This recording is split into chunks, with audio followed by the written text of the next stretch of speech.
You see, he got y'all for doing it. That's why he punished you. That's why when you go down in South America, that's why the people that's down there, the Israelites that's down there, catches so much hell. You see? That's why they can't get ahead as a nation of people. I ain't talking about an individual. I'm talking about as a nation.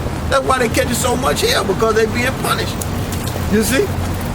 The Negro, Latinos, and Native Americans are in the same boat, man. Everywhere you go, any ghetto you go to, where you got Negro, Latinos, and Native Americans in the same boat. That's 2/3 of my nationality right there. I'm at 50% Native American and 50% Hispanic. See? So what really goes on your father's side, whatever your father is, that's your nationality. Your mother, if she's a native, then she's an Israelite too. Yeah. You see? But your father is the one that carried the lineage. When your father has sex with your mother, he put his seed in your mother. His seed is the sperm. Yeah. So whatever your father is, that's what you are, and you are Israelite according to the King James Bible. So is that good or bad? That's a good thing, because the kingdom of heaven is for you. That's good. You know, the kingdom of heaven is for you. You know, you Israel, you Yasharallah. Yeah, that's for real. Y'all give me 30 minutes to finish up my shift. I'm off at 5. Okay, you got one more you can go with. All right. This is 1 Chronicles 12:32. And the children of Issachar, which were men that had understanding of the times, to know what Israel ought to do, the heads of them were 200, and all their brethren were at their commandment. What that's talking about is being able to read the signs in the heavens, and they was good at math. They was good at mathematics. You see? So that's it. I got a 32 ACT. So. You see? Yeah. That's the scripture. Yep. We didn't make that up. It's in there. Yep.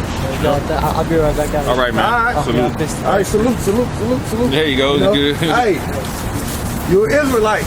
Issachar. Come. You know? Hey. You know, he said about Assyrians, what year he say?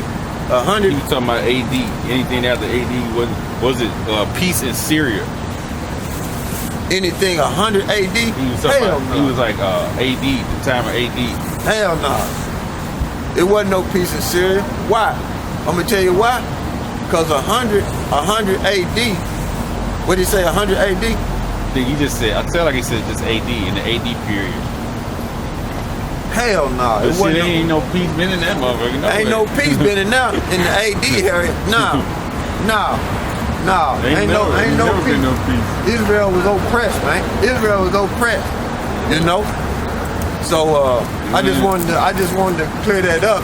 But you know, Israel was oppressed, man. You know. It's always and been. then around AD, they was long gone. Yep. You know, the northern kingdom was long gone from over there. You know, they was on this side. You know. Okay. This is what it is. But go ahead. All right, what we at in Peter? Yeah, you want to read First Peter's? Yeah, jump back to that. First Peter's. What do you want? What I was talking about is in Peter's. First Peter. About Sodom. Oh, that ought to be around the 6th verse. Yeah, you just hit. Right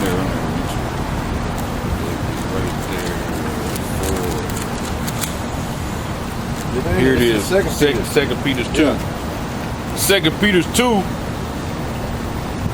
And I'll start at Really, you can have it back. You got it back. 2 Peter's 2 and 4. For the Most High spared not the angels that sinned, but cast them down to hell. Right? And those are the elect of the Israelites, man. And it says, those are the Israelites. Come. It says, but cast them down and delivered them into chains of darkness, which are these bodies, you know, that we in right now. These are the chains of darkness, being in these fleshly bodies, you know. And it says to reserve them unto judgment. So we're going to be here in these bodies until the judgment comes. If it's a judgment of destruction to you or a judgment of getting the salvation. All right, so, look up that chains. Come. 2 Peter 2. For edification. God. second chapter. 2 Peter. But that's key. That's what you have to. That's what you have to do. You have to look up words. Now, chains is the chains of darkness. Is actually two definitions, so we'll get them both.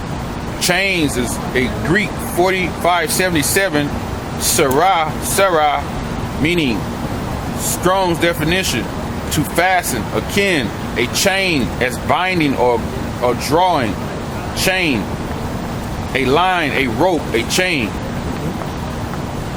Originally from 4951, sero, to drag, to draw of one before the judge, to prison, to punishment. To be in punishment. That's the Strong's, right? Change, yeah. All right, give me the blue letter. Blue letter was that was a blue letter. Which one? The last one. To punishment and judgment. Okay. All right. Okay. Now darkness, when you look that up, it's Greek 22:17. That Greek word is zophos. The Strong's of that is gloom, as shrouding like a cloud, blackness, darkness, a mist. The blue letter, darkness, blackness, used a black darkness of the nether world. The base of that is 3509. The Strong's is a word, a cloud, primary word, a cloud. The blue letter is to use, to donate great shapeless collection of vapor obscuring the heavens and exposed to particular definite mass, cloud, a large dense multitude. So the definition for that would be the use of darkness of the nether world, gloom or shrouding like a cloud, blackness or blackness. So chains of darkness. You're back to chains, we're going to look that up again. 4951. Yeah, it says of one before the judge to imprison or punishment. So when you go back, when you read that again, it says, for the Most High spared not the angels that sinned, but cast them down to hell and delivered them into chains of darkness. So he delivered us down here into basically imprisonment, man. This is like a punishment being here on the planet Earth right now. Put into these bodies, man. You know, this is a prison sentence for us. And the prison sentence, hey, it's almost over. And it's gonna be without probation or parole. We won't be on parole no more. You know, it's kind of like when you look at it like that. When we were in the dark ages, we were out of the prison sentence, but we were still on parole because we went right back into what? Prison, under the so-called white man, under captivity. You know, and it says, for the Most High spared not the angels that sinned, but cast them down to hell and delivered them into chains of darkness to be reserved unto judgment. It says, and spared not the old world, but saved Noah, the eighth person, a preacher of righteousness. He saved not the old world because he destroyed the old world by what? Water. And he only saved Noah and his family, man. His three sons, his wife, and their wives, man. 8 people, you know. So you got to look at it like, man, the Lord's showing a lot of mercy to save 144,000, 1/3 the elect. That's showing real mercy, man. Because he really don't have to save, but what? He can save 2, he can save 4, he can save 6, 8, just like he did before. And it says, a preacher of righteousness, bringing the flood upon the world of the ungodly. So Noah was a preacher of righteousness, man. He got out there and he was a watchman also. Like going back to Ezekiel the 3rd chapter. He was also a watchman. He also pushed that word, they say circa, 120 to maybe 150 years, somewhere in there, before the flood came. You know? Damn madness. So he was warning. Didn't know? So he was warning. In verse 6, and turning the cities of Sodom and Gomorrah into ashes, condemned them with an overthrow, making them an example unto those that after shall live ungodly. I'm going to read that again. And turning the cities of Sodom and Gomorrah into ashes, condemned them with an overthrow. Now, how did he do that? That was when when you go back into that history in Genesis, the 19th chapter, he had the angels destroyed with brimstone. Right? Because it was so much sodomites in Sodom, they was wanting to sleep with the angels when you go back and read that account. And Lot was like, look, he told them sodomites, man, I have 2 daughters who never been with a man. You do to them as y'all please. But they was sodomites, man. They wanted booty, man. It was way past wicked. So the Lord had the angels to destroy it. That's why he had the angels tell Lot, take your family and leave and go to the mountains. And don't look back. And what happened? The woman not having understanding, the Lord not imparting her understanding, she looked back. But she didn't want to leave all them riches they had. And she was turned to salt. And it says, and turning the cities of Sodom and Gomorrah into ashes, condemned them with an overthrow, making them an example unto those that after shall live ungodly. So that's an example. That's the example now. We look around, we see sodomites constantly, man. You can't go, when you wake up in the morning, man, you can't go 20 minutes outside of your house and don't see some kind of sodomite type lifestyle, man. Gas station, Walmart, Kroger, Target. The mall. They all over the place, man. And if you cut your TV on before you leave, you're gonna see it on TV. Yeah, they forcing it through the TV, man. On the kids. Shit is wild, man. Shit is wild, man. But you 2/3 niggas want this white man to rule in the kingdom, man. You want to save this so-called white man, man, for all this shit, man. All this shit he doing on the earth, man. All this shit he doing to you, man. Doing to your kids, man. You want to save this fucker, man. Man, this shit, he don't even want to be saved his damn self.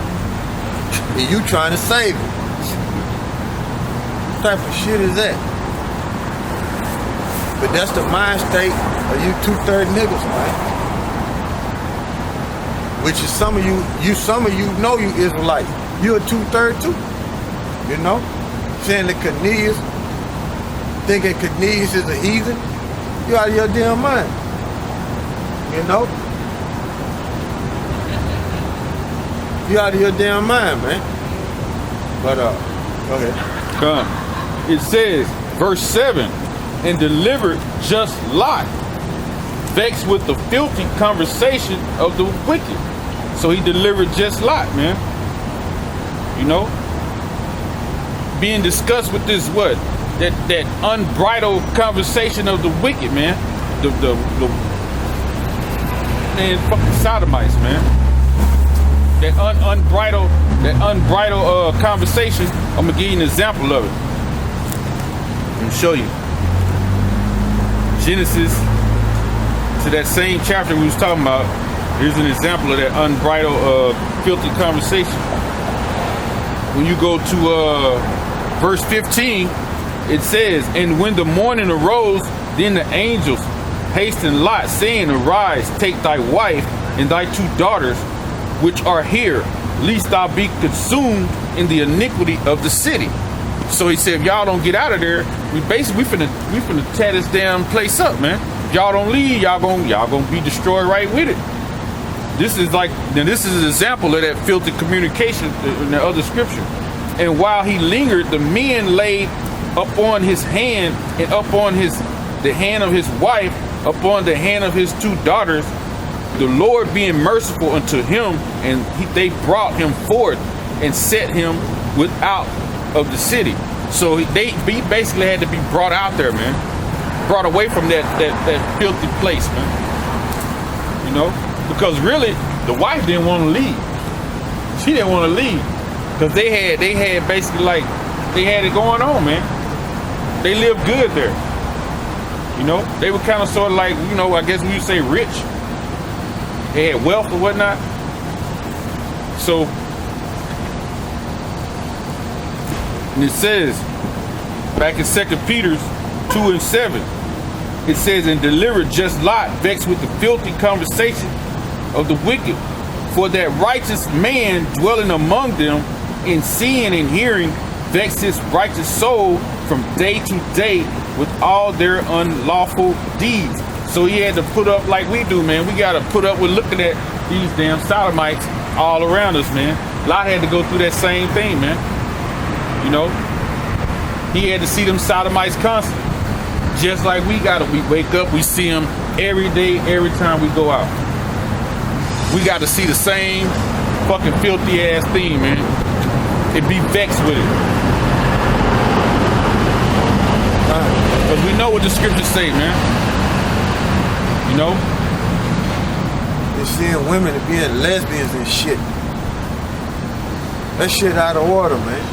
Way out of order. That shit out of order, man. You know? Since we've been standing here, man, through the spirit, I'm telling you, it's been 10 sodomites walk by, I guarantee you, since we've been standing here. Because there's a bunch of little Jake boys walk by, there's a group of them walk by, and another group. They all had that sodomite fucking spirit on them, man. With tight ass goddamn little ass clothes and suits and shit, man. Switching and shit. This Romans 1 and 26. I mean, this 1 and 25. Who changed the truth of the power into a lie and worship and serve the creature more than the Creator, who is blessed forever. Amen. Verse 26. For this cause power gave them up unto vile affection. The word vile right there is dishonor. Right? That's what that word vile, when you look that word up right there, man. And that word affections. For this cause the power gave them up unto vile affection. Vile, dishonorable passion. Go ahead. Men sleeping together. Men on men, women on women. You know?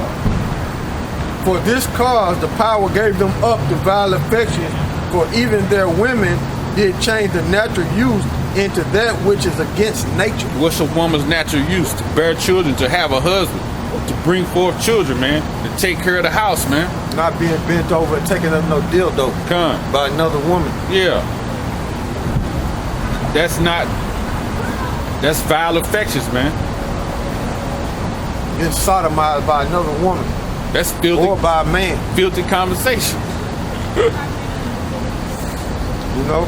And likewise also the man leaving their natural use of the woman, burning in their lust one towards another, man with men working that which is unseemly, and receiving in themselves the recompense of their error, which was meat.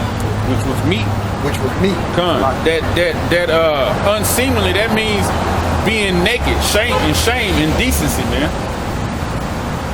These jakes, man, they don't care. They making male pornos now, where it's two men laying up, sucking on each other and pumping each other in the ass, man. They promote it. You know? In their rap music. With that dude that sodomite Young Thug. You see? It says, and then like that word at the end, that word meat, which was meat, that means it's basically like necessary that the Lord destroy them, man. It's a necessity that they get destroyed for being vile like that, man. Yeah. Because it said recompense. Recompense. When you look the word recompense up, it's basically like payback, a requital, being paid back for something. So they're gonna be paid back. You know, it's necessary that they be paid back for those vile actions that they brought on themselves, man. You know? But man, we sick and tired of it, man. Every day you wake up, man, it's sickening, man. You see that shit. This the precept. This Sirach 18 and